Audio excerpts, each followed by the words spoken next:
O mundo passou por grandes transformações a partir da Segunda Guerra Mundial, arrastando várias nações para conflitos violentos e destrutivos. Após seu fim, foram criados órgãos como a ONU e a Unesco para manter a paz e o desenvolvimento dos países. Em dezembro de 1948, foi criada a Declaração Universal dos Direitos Humanos, com o objetivo de que cada indivíduo e cada órgão da sociedade se esforce, através do ensino e da educação, por promover o respeito a esses direitos e liberdades. Já na década de 50, Paulo Freire contribuiu para colocar em prática o que o mundo tinha proposto na referida Declaração dos Direitos: educação para promover a liberdade. Ele vê o homem inserido no contexto de mudanças, notadamente no centro das relações com a realidade. A escola é um espaço destinado à formação do cidadão, e o Brasil carecia de um modelo de educação.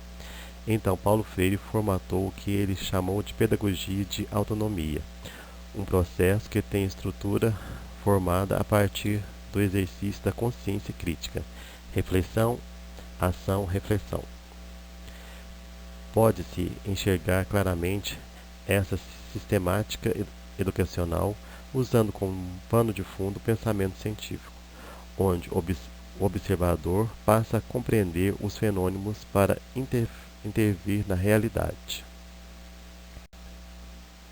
Visando uma pedagogia libertadora, Freire propôs uma dinâmica em sala de aula que permitisse desenvolver a criticidade dos alunos, contrapondo o ensino vigente predominante, que ele chamava de educação bancária. Aí o professor, visto como o detentor e doador de conhecimento, atua como quem deposita esse conhecimento em alunos receptivos e dóceis. Isso caracteriza uma escola alienante e conservadora, cujo objetivo seria o de acomodar os alunos ao mundo existente, e dessa forma não contribuía para inquietá-los, despertando a curiosidade, o espírito investigador e a criatividade dos educandos. Freire afirma que a reflexão crítica sobre a prática se forma numa exigência da relação teoria e prática, sem a qual a teoria pode ir virando blá blá blá e a prática ativismo. A compreensão da realidade parte da observação, da crítica e da reflexão para a ação, e a prática desse conhecimento pode ser reconhecida nas ideias de Freire.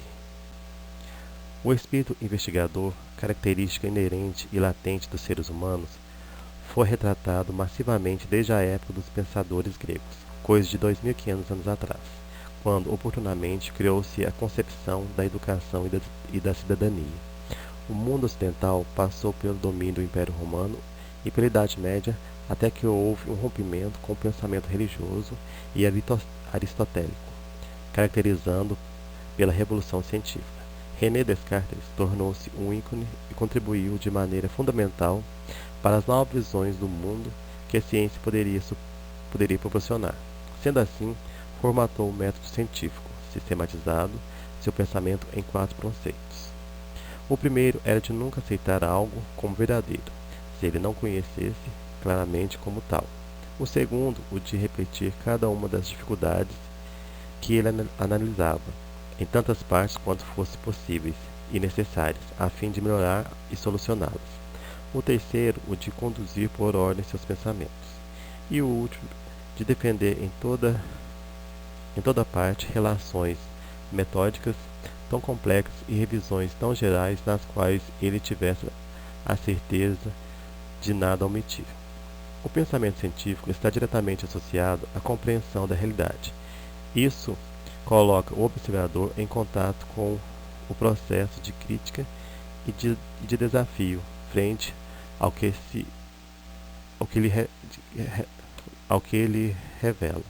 Uma vez pode-se observar a capacidade de observar e julgar. O observador entra em ação com seus experimentos para buscar respostas, agora ao seu alcance. Percebe-se que o cientista em ação possui autonomia no pensamento, no conhecimento.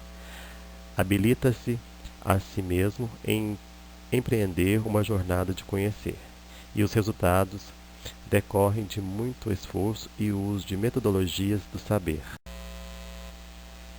A formatação do presente artigo constitui-se inicialmente de um levantamento bibliográfico para constituir-se em referencial teórico do tema principal, a associação da pedagogia da autonomia com o pensamento científico.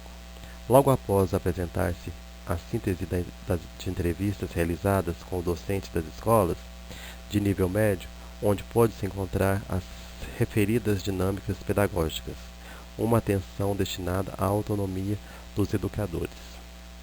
A pesquisa, do ponto de vista de sua natureza, é aplicada que objetiva gerar conhecimento para aplicações práticas, dirigidos a soluções de problemas específicos. Quanto aos objetivos, a pesquisa é exploratória, envolvendo entrevista com docentes sobre o tema abordado. Quanto à abordagem, a pesquisa descreve como qualitativa, portanto, não se preocupa com a representatividade numérica, mas com a apresentação de pensamentos referencial dos entrevistados. Para Miou, a pesquisa qualitativa trabalha com o universo de significados, motivos, aspirações, crenças, valores e atitudes, o que corresponde a um esforço mais profundo das relações, dos processos e dos fenômenos que não podem ser produzidos à operacionalização de variáveis. Quanto aos procedimentos técnicos, o trabalho apresenta-se como um estudo de casos, utilizando entrevistas com informantes para captar explicações e interpretações do que ocorre na realidade. Com a pesquisa, tivemos os seguintes resultados. Inicialmente, pôde-se caracterizar o perfil dos entrevistados, conforme o sexo. Um total de 7 docentes, 85,7%, são mulheres. A maioria dos entrevistados, 42,9%, possui entre 40 e 50 anos. Com a formação superior, licenciatura plena abrange 71,4% dos entrevistados. Quanto à área de formação, 71,4% são oriundos do campo de ciências humanas. Em relação ao tipo de instituição, 57% trabalham na iniciativa privada. Quanto ao nível de ensino, nos cursos que lecionam, a maioria dos entrevistados leciona para o ensino fundamental, 57%. Em relação ao tempo de trabalho com ensino, 3 docentes têm menos de 5 anos de trabalho. 3 docentes contam com mais de 10 anos de profissão e outros situam-se na posição intermediária com 5 a 10 anos de profissão. As entrevistas coletadas possuem características diversas. Apresentam em seu corpo discursivo grande atenção ao pensamento inclusivo e indutor de crítica de Paulo Freire.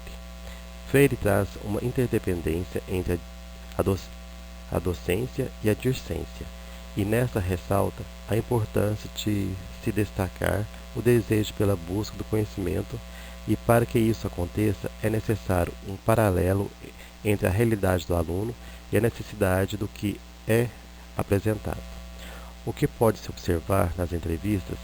Uma condução do conhecimento por meio de socialização com o aluno, buscando em seu meio ambiente recursos necessários para a construção do aprendizado, fundamentada na parceria com a família, que além de apoio psicológico e estrutural, ajudam na elaboração de estratégias.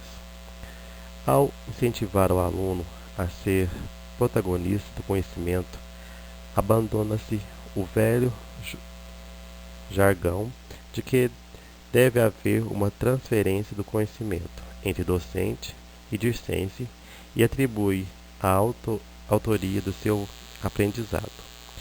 Possibilitar o compartilhamento do conhecimento com as estratégias de monitorias. É uma oportunidade de transformar o abstrato em linguagem simples e ajudar a amparar as necessidades de forma próxima daqueles que têm dificuldade de aprendizagem. O professor, como instrutor de construção de aprendizado, deve constantemente buscar por atualizações e estar disponível para novos conhecimentos. Este é um desafio exponencial, pois, na evolução tecnológica na qual atravessa nossa sociedade, é importante para a condição de inserção na realidade do aluno a estruturação de ferramentas capazes de acompanhar todo esse processo. Os jogos, atividades dinâmicas, são excelentes oportunidades que permitem ao aluno transcender as páginas do livro e alcançar fronteiras para aprender brincando, possibilitando a interação com os colegas e dando abertura para um melhor diálogo, o que propiciará um compartilhamento satisfatório de ideias, criando ambientes favoráveis para que aconteça o aprendizado, o que nos remete que o fato de ensinar é uma especificidade do ser humano e, como característica fundamental, requer a criação de laços e momentos descontraídos são situações pertinentes para que isso aconteça. É inegável a percepção da urgência para que haja intervenções na realidade socioeconômica do Brasil, um país de dimensões continentais e com um abismo profundo que caracteriza suas desigualdades. Precisa criar oportunidades para que se multipliquem os agentes de transformação em todos os rincões da nação. Há muito que se fazer e pouco recurso destinado para tal. Porém, práticas reconhecidamente desenvolvidas no campo educacional, como o selo do pensamento de Paulo Freire, constituem-se como uma luz no fim do túnel.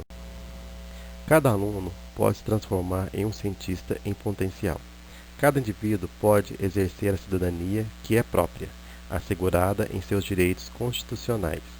Uma vez em contato com as metodologias de Freire e com o domínio da prática pelo pensamento científico, o professor, em sua formação em nível de graduação, tem grande possibilidade de tornar-se indutores dessa prática de observação, ação e reflexão, onde os alunos possam intervir de forma autônoma e solidária em suas próprias realidades, levando estes locais e saltos significativos de qualidade, dignidade, saúde e prosperidade.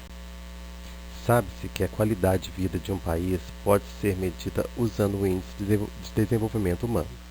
Nações que contam com cidadãos conscientes, instruídos e preparados ocupam os melhores lugares no ranking mundial desse índice.